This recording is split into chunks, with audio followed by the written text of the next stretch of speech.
Izin Bapak. Bismillahirrahmanirrahim. Assalamualaikum warahmatullahi wabarakatuh. Waalaikumsalam warahmatullahi wabarakatuh. Ya, terima kasih saya ucapkan kepada ibu-ibu dan anak-anak ibu yang telah meluangkan waktunya di sini. Saya akan berbagi praktik baik ataupun diseminasi terkait dengan 7 jurus BK hebat, ya Bapak Ibu. Namun sebelum itu kita buka dulu praktik baik kita ini dengan membaca basmalah. Bismillahirrahmanirrahim.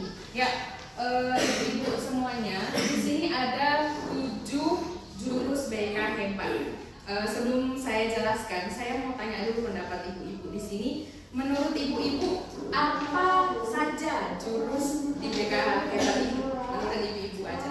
Karena kan kita di sini membicarakan tentang jurus. Dalam pikiran ibu atau dalam pandang ibu yang sepintas, jurusnya itu jurus seperti apa? Ya, pendekatan kepada anak didik, yang kedua memperhatikan anak didik, yang ketiga menerima keluhan dari anak didik. Saja dari pendapat saya. ya, terima kasih Bu Usma. Selanjutnya, ini jurus ya, BK hebat pasti berpusat kepada peserta didik seperti itu. Tapi sebelum itu saya berpikir ibu-ibu ini nganggap 7 jurus, oh pasti iya kan kayak itu, soalnya kita berbicara jurus ya Bapak Ibu ya. Oke, di sini saya akan memperkenalkan 7 jurus BK hebatnya. Namun sebelum itu kita gerak tipis-tipis dulu ya ibu-ibu, nyanyi dan gerak tipis-tipis dulu terkait dengan 7 jurus ini. Bisa berdiri semua ibu-ibu dan anak-anak ibu. Ya, tengok gerakannya ya.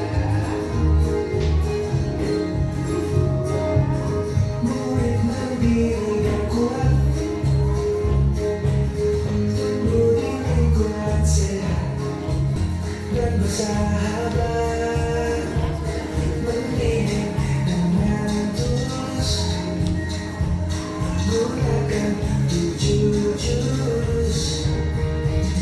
Kenali potensi, kelola emosi, tumbuhkan resiliensi, jaga konsistensi, dan jalin kasih.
Jadi jurus pertama itu ada jurus kenali potensi. Nah, jurus ini membantu siswa mengidentifikasi dan mengembangkan potensi diri mereka, baik dari segi akademik maupun non akademik. Nah, jadi Bapak Ibu, di kenali potensi ini kita mengembangkan potensi siswa itu. Satu, yang pertama bisa dari gaya belajar, yang kedua bisa dari bakat minat siswa, yang ketiga bisa dari karir siswa, karir apa yang mau diambil setelah lulus dari SMP ini. Ya, itu dari kenali potensi. Selanjutnya jurus kelola emosi. Yang kelola emosi mengembangkan kemampuan siswa dalam mengenali, memahami, dan mengelola emosi mereka secara sehat. Jadi di jurus kedua ini, siswa itu kita harapkan mampu mengelola emosinya. Nah, seperti yang kita tahu kan anak-anak SMP itu banyak yang labil ya Bapak Ibu ya, karena mereka itu masa pancaroba. Nah, perbandingan dari SD dari anak-anak menuju ke remaja gitu. Jadi banyak kemampuan kita harus mengembangkan kelola emosi siswa itu agar dia dapat mengelola emosinya dengan baik, baik itu emosi marah saat dia kecewa ataupun saat dia sedih. Yang ketiga ada jurus tumbuhkan resiliensi. Ya, tumbuhkan resiliensi di sini membangun kemampuan siswa untuk menghadapi tantangan dan tekanan serta pulih dari situasi sulit. Nah, di sini resiliensi di sini itu biasanya di PM itu ada grow mindset dan fixed mindset. Kemarin sempat saya dengar ada di MTEP Bu ya, ada kayak tepuk grow mindset atau fixed mindset. Apa di kelas IPA ya Bu? Ya, tapi sekolah kita contohkan situ ya. Silakan Bu Usma. Bisa juga di mana aja.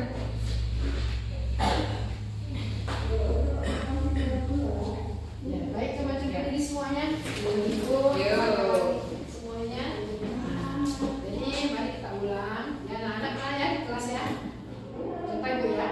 Aku tahu, aku sadar, ku lakukan. Aku tahu, aku sadar, ku lakukan. Aku tahu, aku sadar, aku tahu, aku sadar, aku tahu, aku sadar, ku lakukan. Oke? Oke, cakep. Sekali lagi ya. Yuk, 1, 2, 3. Aku Tahu, aku sadar, ku lakukan. Aku sadar, aku tahu, aku sadar, aku tahu, aku sadar, ku lakukan. Oke, terima kasih Bapak. Jadi itu ya Ibu-ibu. Nah Bapak Ibu tumbuhkan resiliensi, yaitu pemikiran grow mindset dan fixed mindset. Grow mindset itu adalah pola pikir yang bertumbuh. Aku tahu, aku sadar, maka kulaku. Nah, fixed mindset, aku tahu, aku sadar, tapi tidak kulakukan. Nah, seperti itu. Dan selanjutnya di jurus keempat ada jaga konsistensi. Dari jurus di sini keempat ini membantu siswa untuk tetap fokus pada tujuan, mempertahankan perilaku positif dan menghindari tindakan impulsif. Nah, tindakan impulsif melakukan sesuatu tanpa berpikir panjang. Kan banyak itu ibu-ibu ya. Misalnya anak-anak kita, aku mau, ini waktunya belum belajar, ini Isra Mi'raj, aku ke depan aja dulu sebentar. Nah gitu, tahu-tahu ada kawannya lewat, aku langsung bolos. Nah itu pikiran yang singkat dia lakukan, dia tidak tahu dampaknya apa. Nah seperti itu. Kalau dia pikirannya udah senang-senang aja, nggak tahu misalnya di jalan itu entah terjadi apa, misalnya ketemu sama PP dia pakai baju sekolah, siswa serta lingkungan sekolah secara keseluruhan. Nah ini seperti di sekolah ini kita sudah membangun koneksi ya Bapak Ibu, seperti siswa dengan siswa, nah terus siswa dengan guru, ya seperti dengan guru bidang studi. Sekarang malah tambah lagi menjadi koneksi dengan guru wali, menjadi koneksi dengan guru BK gitu. Jadi saling menjalin koneksi gitu untuk mencapai hal untuk kepribadian siswa yang maksimal gitu. Selanjutnya bangun kolaborasi, mendorong kerjasama dan kerja tim di antara siswa serta antara siswa dan pihak lain yang terlibat dalam proses pendidikan. Nah, membangun kolaborasi ini Bapak Ibu seperti yang kita ketahui sudah kita laksanakan. Pertama dengan siswa itu sudah pasti, serta dengan wali murid itu juga sudah pasti. Kalau di awal pembelajaran kita rapatkan wali muridnya, gitu kita bilang program kita apa, dan wali murid pun dia menanggapi, mungkin ada masukan-masukan untuk kita, gitu kan Bapak Ibu, serta keterlibatan stakeholder yang lain, kayak misalnya kemarin kita ada, terus misalnya guru bahasa Indonesia dengan guru bahasa Inggris dengan perpustaka wilayah seperti yang kemarin. Nah itu pokoknya kita sudah membangun kolaborasi dengan siswa, dengan guru, dengan orang tua dan stakeholder yang bebas itu. Nah yang ketujuh ada jurus menata situasi. Di sini jurus menata situasi mendorong kerjasama dan kerja tim di antara siswa serta antara siswa dan pihak lain yang terlibat dalam proses pendidikan dalam menciptakan keamanan dan kenyamanan. Nah menata situasi ini, bagaimana cara kita Bu di dalam sekolah ini, di lingkungan ini, agar kita bisa menciptakan keamanan. Yang pertama, sudah aman, sudah pastinya nyaman. Oke Bapak Ibu semua, bisa kita ulangi jurus pertama apa? Kenali potensi. Jurus kedua? Potensi. Jurus ketiga? Tumbuhkan resiliensi. Jurus keempat? Jaga konsistensi. Jurus kelima? Cari koneksi. Jurus keenam? Bangun kolaborasi. Jurus ketujuh? Menata situasi. Iya, selamat. Ibu sudah menguasai 7 jurus.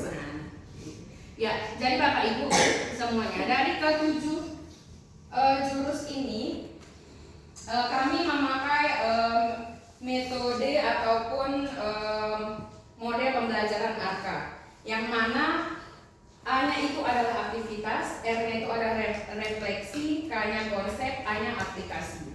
Di aktivitas ini, siswa diajak melakukan aktivitas yang berkaitan dengan tema kegiatan. Jadi apa topik kita, maka aktivitasnya itu yang kita buat sesuai dengan topiknya.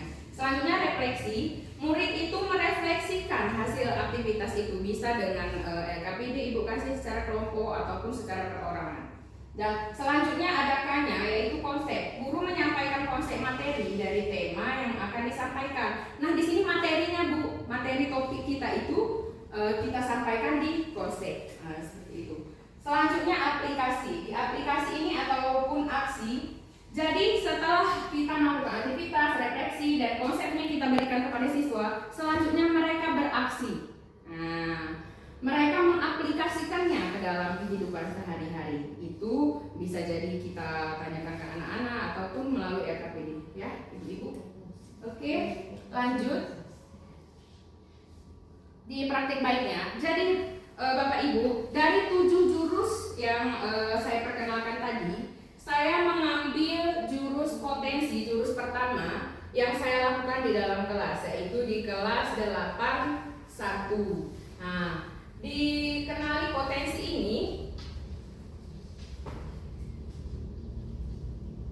oh ya, latar belakangnya terlebih dahulu. Kenapa saya mengambil jurus pertama Bapak Ibu? Karena saya lihat gitu, anak-anak ini belum tahu jenis gaya-gaya belajarnya. Nah, seperti yang kita ketahui bahwa pembelajaran berdiferensiasi itu sesuai dengan kebutuhan siswa. Nah, baik itu ada satu gaya belajar siswa ya Bapak Ibu kan. Kemarin pernah juga 2 tahun ke belakang saya tempel di dalam kelas, jadi mempermudahkan Bapak Ibu kalau misalnya masuk kelas. Ibu bisa maksudnya menyusun di modul Ibu sesuai dengan gaya-gaya belajar anak. Bisa Ibu buat kelompok. Udah pernah kan Ibu kan? Nah, jadi itu untuk kelas 8 ini karena belum saya lakukan asesmennya. Jadi di sini saya mengembangkan asesmennya. Ya, ini Bapak Ibu aktivitas yang pertama. Saya memberikan asesmen. Nah, asesmen itu bisa dari link Aku Pintar. Jadi ada pertanyaan-pertanyaan di sana. Jadi siswanya menjawab. Nah, setelah siswanya menjawab, maka langsung turun apa Bapak Ibu gaya belajarnya. Ini dia contohnya. Nah, langsung auditori kinestetik, ada visual, ada kinestetik visual. Ini contohnya Bapak Ibu yang langsung keluar. Nah, gaya belajar kamu cenderung lebih kuat, gaya auditori gitu, mempunyai gaya belajar dengan cara mendengar. Auditori mendengar ya Bapak Ibu. Kalau kinestetik itu peraga langsung ya, anak-anak dia lebih suka peraga langsung. Kalau visual itu dia lebih suka melihat. Jadi kalau misalnya ibu-ibu presentasi seperti ini, dia melihat gambar, terus dia melihat ada warnanya. Nah, itu berarti gaya belajar visual. Nah, kinestetik tadi dia praktek langsung. Dan Bapak Ibu, di kelas 8.1 itu banyak sekali anak-anak yang memiliki gaya belajar 2. Nah, biasanya ada yang 1, ada yang 2, dan ada malah yang 3. Itu ada Jafran sama siapa ya? Aida kalau nggak salah. Nah, itu wajar juga Bapak Ibu. Maksudnya dia menggabungkan. Dia ada yang memperagakan. Ini berkumpul Bapak Ibu sesuai dengan gaya belajarnya masing-masing. Misalnya anak yang visual gabung dengan anak yang visual, anak yang kinestetik sama auditori gabung bersama auditori. Nah, di situ guru merefleksikan, saya buat di LKPD, mereka membuat persamaan, perbedaan, keunggulan ataupun kekurangan gaya belajar mereka masing-masing.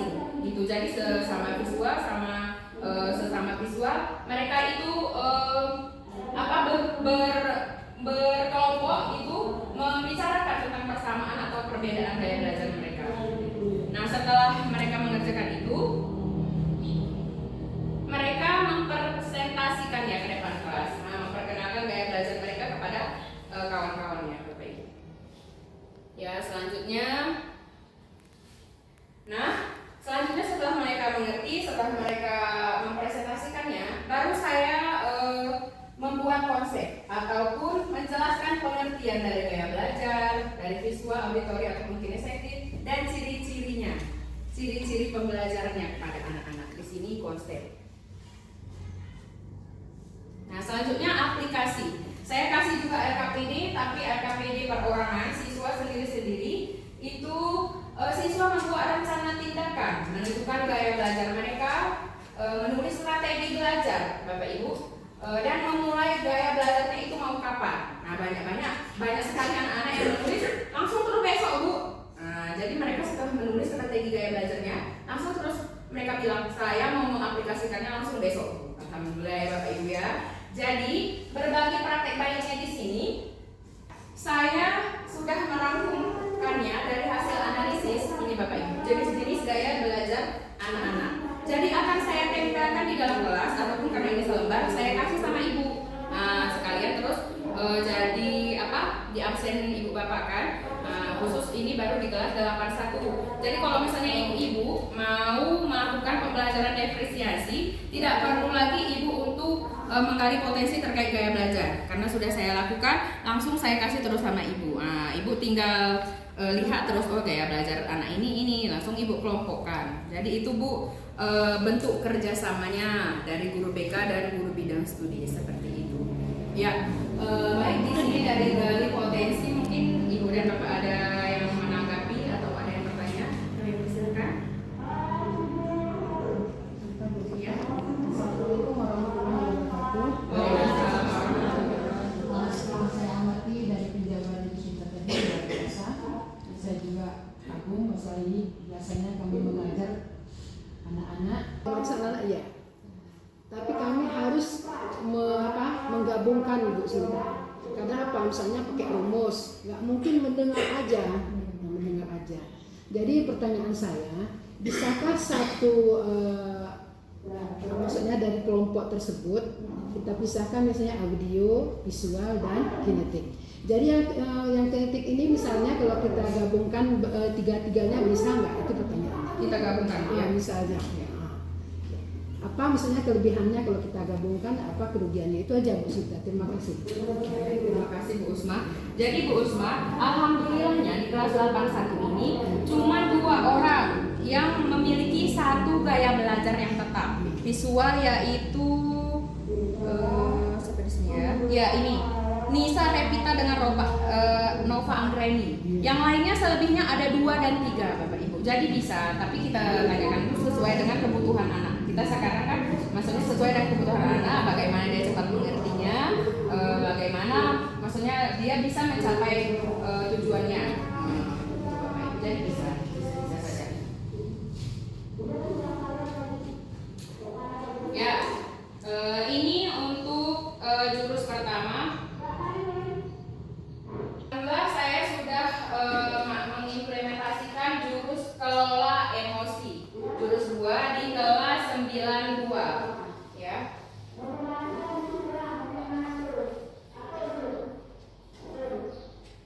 Jadi latar belakang masalah saya masuk ke kelas 92 ini Bapak Ibu. Pertama saya memberikan instrumen dulu. Instrumen dengan anak-anak, ini instrumennya.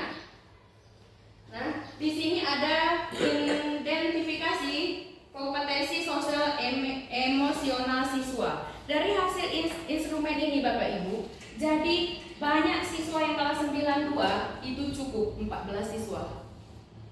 Nah, baik 8 siswa, sangat baik 3 siswa. Berarti saya ambil kesimpulan bahwa sekitar 60% siswa itu belum dapat mengelola emosinya dengan baik, Bapak Ibu.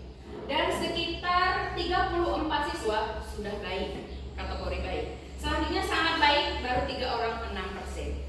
Maka dari itu saya masuk ke sana untuk mempraktekkan atau mengimplementasikan jurus kedua, yaitu tentang mengelola emosi. Nah, di sini pertama kegiatan refleksinya Bapak Ibu, saya kasih mereka kegiatan yang berkaitan dengan emosi, yaitu menyusun puzzle. Seperti ini dia contohnya Bapak Ibu. Jadi puzzle ini saya gunting-gunting. Ini kan emosi apa Bu? Ya, marah ya. Marah kan? Marah. Ini emosi marah. Pak. Jadi saya gunting-gunting, saya acak-acak, saya kasih. Kalian susun ya. Emosi apa yang kalian dapat? Alhamdulillah mereka bisa. Nah, terus yang kedua ini emosi malu. Nah, gitu juga. Saya gunting-gunting, terus mereka alhamdulillah bisa. Terus ini emosi sedih. Nah, itu Bapak Ibu. Jadi untuk aplikasinya saya memakai ini. Aktivitasnya Bapak Ibu. Untuk aktivitasnya saya memakai itu puzzle emosi. Nah, setelah mereka bisa menyusun puzzle ini, saya kasih RKPD Bapak Ibu. Itu berkelompok. Nah, tadi anak-anak Ibu, kalian dapat puzzle tentang apa? Sedih, marah. Nah, pertanyaannya itu sesuai dengan emot yang mereka dapatkan. Nah, pertanyaannya berupa apa emosi yang kamu dapatkan? Misalnya kayak tadi menangis, dia buat kan. Terus apa hal yang biasa membuat kamu sedih? Mendengarkan hal buruk atau kabar buruk. Nah, mereka menjawab ini. Setelah itu mereka, saya perlihatkan video saya.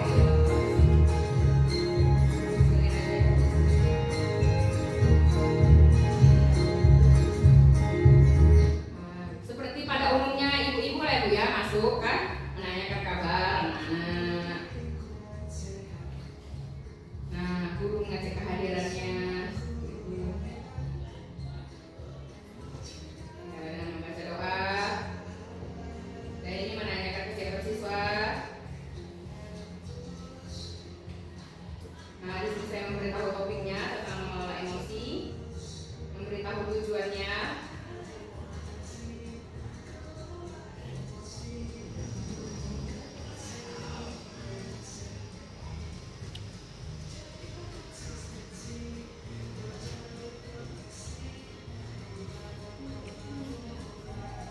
Ya, ini experiencing dulu.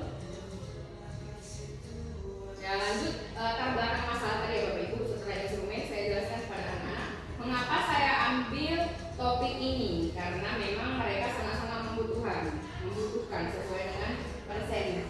Dan yang tadi ada 60% anak-anak tidak bisa mengelola emosi. Nah, di sini ada aktivitasnya menyusun puzzle emosi. Nah, semangat mereka itu karena berhubungan dengan media, semangat sekali gitu ya.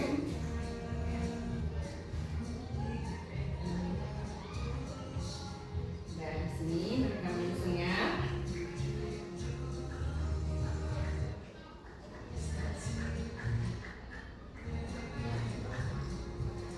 Ini memang kasih tahu waktunya di situ Bapak Ibu. Dengan menyusun puzzle itu, karena kalau udah kita bedakan ini di mana-mana pasti mereka butuh konsentrasi penuh untuk menyusunnya.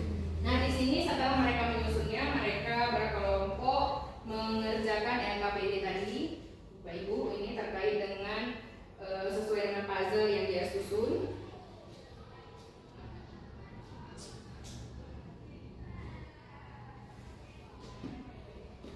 Nah, ini mereka mempresentasikannya ke depan. Ya, selanjutnya saya menjelaskan konsepnya Bapak Ibu. Konsep tentang emosi. Nah, apa itu emosi? Apa macam-macam emosi? Terus habis itu bagaimana cara mengelola emosi sedih? Bagaimana cara mengelola emosi marah? Bagaimana cara mengelola emosi kecewa? Seperti itu. Terus itu di konsepnya. Nah, terakhir di aksinya, saya minta anak-anak untuk membuatkan langkah tindak lanjut dari mengelola emosi ini. Misalnya mereka sedang mengalami marah, sedih, senang, atau takut, ataupun cemas. Bagaimana tindakan yang akan mereka lakukan? Nah, mereka tulis di sini, Bapak Ibu. Di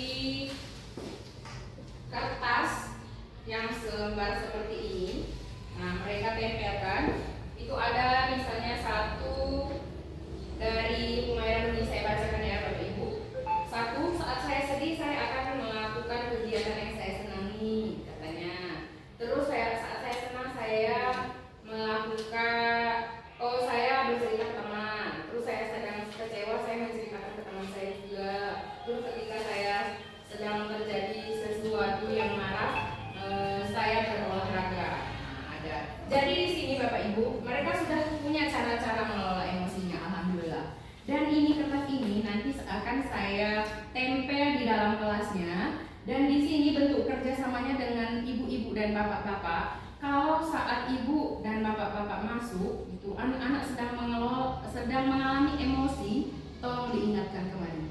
Itu kamu buat cara kamu mengelola emosi, coba dibaca lagi. Nah, udah dilihat dibacanya, oh iya Bu. Nah, dia melakukan hal positif dengan cara mengelola emosinya itu. Jadi itu Bapak Ibu bentuk kerjasamanya antara kami dengan guru bidang studi di dalam kelas. Jadi ini alhamdulillah sudah di kelas 92 dan selanjutnya alhamdulillah mudah-mudahan nanti berlanjut ya Bapak Ibu ya.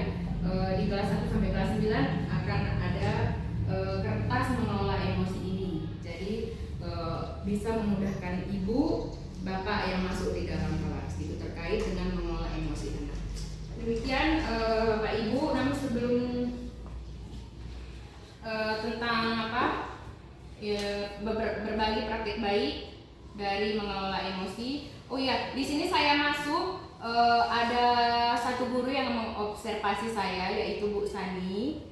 Nah, di sini saya juga jelaskan ke Bu Sani terkait dengan hasil observasinya. Ya Bu Sani ya. Ya.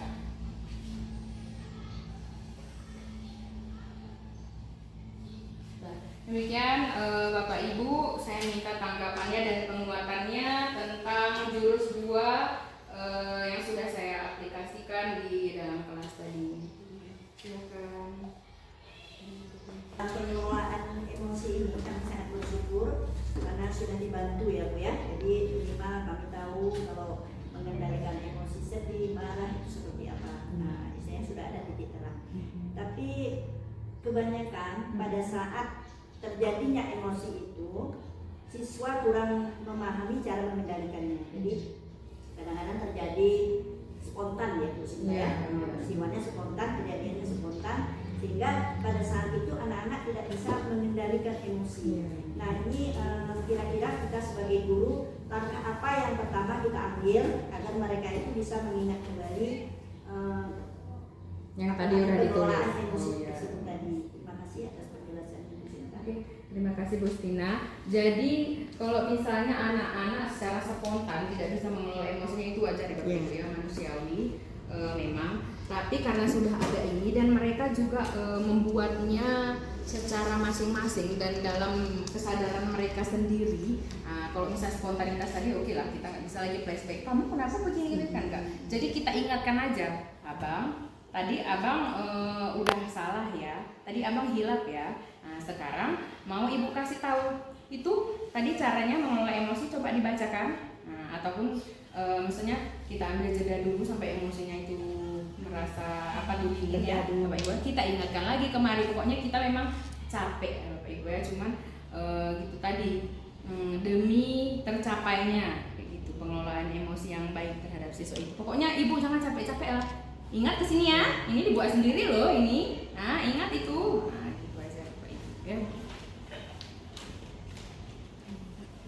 Kenali potensi dan yang kedua terkait dengan kelola emosi. Terima kasih saya ucapkan. Namun sebelum itu kita ada gerak-gerak sedikit dulu Bapak Ibu ya terkait dengan 7 jurus tadi. Terus habis itu ada pacu jalur atau pacu jalur aja dulu Google.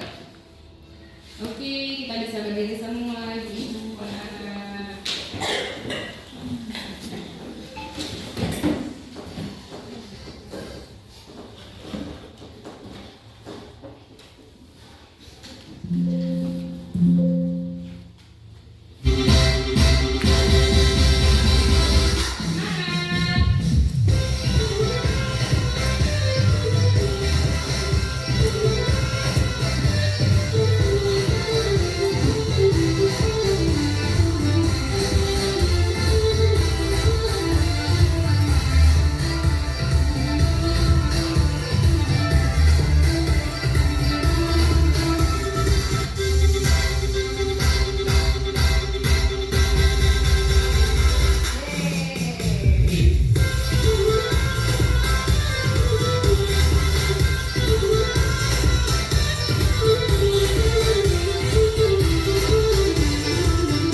kami yang melakukan asesmen, nanti kami kasih hasilnya sama ibu ataupun kami tempel, ibu-ibu yang melanjutkan seperti itu. Terkait dengan emosi juga demikian ya Bapak Ibu.